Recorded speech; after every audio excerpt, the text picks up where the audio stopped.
ಗದಗ ಜಿಲ್ಲೆಯ ಬ್ರಹ್ಮಾನಂದಪುರ ತಾಂಡ.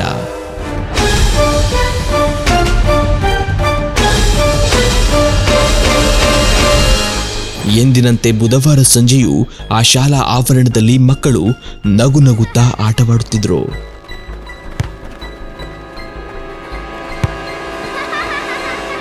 ಆದರೆ ಆಟದ ಖುಷಿಯಲ್ಲಿದ್ದ ಆ ಮಕ್ಕಳಿಗೆ ಗೊತ್ತಿರಲಿಲ್ಲ, ತಾವು ಆಡುತ್ತಿರುವ ಜಾಗದ ಪಕ್ಕದಲ್ಲೇ ಒಂದು ಸದ್ದಿಲ್ಲದ ಅಪಾಯ ಕಾಯ್ತಿದೆ ಅಂತ.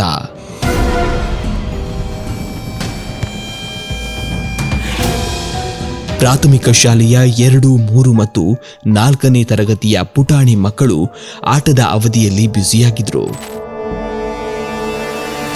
ಶಾಲಾ ಕಟ್ಟಡದ ಪಕ್ಕದಲ್ಲೇ ನಿಂತಿದ್ದ ಆ ಒಂದು ಮರ ಮಕ್ಕಳ ಗಮನ ಸೆಳೆಯಿತು.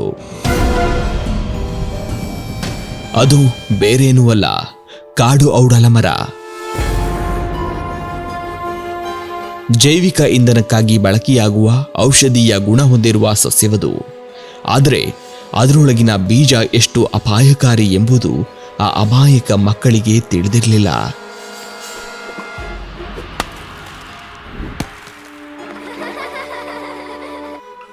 ಕಾಯಿ ಒಡೆದು ಅದರೊಳಗಿನ ಬೀಜವನ್ನ ಆ ಮಕ್ಕಳು ತಿಂದು ಬಿಟ್ಟರು. ಬೀಜ ತಿಂದ ಕೆಲವೇ ಕ್ಷಣಗಳಲ್ಲಿ ಇಡೀ ಶಾಲಾ ಆವರಣ ಕದಡಿ ಹೋಯಿತು.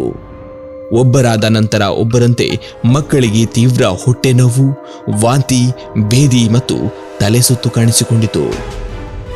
ಆಟವಾಡುತ್ತಿದ್ದ ಜಾಗದಲ್ಲಿ ಕಿರುಚಾಟ, ಹಠಾತ್ ಆತಂಕ. 18 ಹೆಣ್ಣು ಮಕ್ಕಳು ಮತ್ತು 9 ಗಂಡು ಮಕ್ಕಳು ಸೇರಿದಂತೆ ಒಟ್ಟು 27 ಮಕ್ಕಳ ಆರೋಗ್ಯ ಕ್ಷಣಾರ್ಧದಲ್ಲೇ ಏರುಪೇರಾಯಿತು.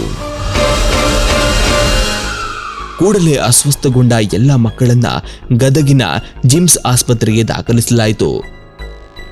ವಿಷಯ ತಿಳಿಯುತ್ತಿದ್ದಂತೆ ಗದಗ ಡಿಡಿಪಿಐ RS ಬುರಡಿ ಅವರು ಸ್ಥಳಕ್ಕೆ ಧಾವಿಸಿ ಪರಿಶೀಲನೆ ನಡೆಸಿದ್ದಾರೆ.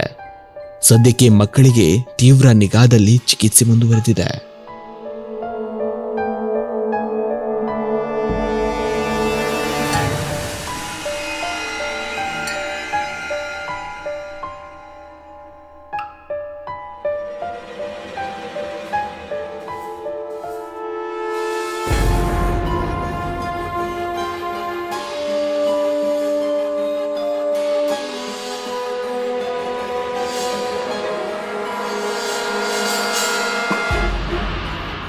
ಒಂದು ಸಣ್ಣ ನಿರ್ಲಕ್ಷ್ಯ, ಶಾಲಾ ಆವರಣದಲ್ಲೇ ಇದ್ದ ಆ ಒಂದು ಮರ ಇಷ್ಟೊಂದು ಮಕ್ಕಳ ಜೀವಕ್ಕೆ ಕಂಟಕ ತಂದಿಟ್ಟಿತು. ಇನ್ನಾದರೂ ಮಕ್ಕಳನ್ನ ಇಂತಹ ಅಪಾಯಕಾರಿ ಸಸ್ಯಗಳಿಂದ ದೂರವಿಡುವುದು ಉತ್ತಮ ಎನ್ನುವುದು ಎಲ್ಲರ ಅಭಿಪ್ರಾಯ.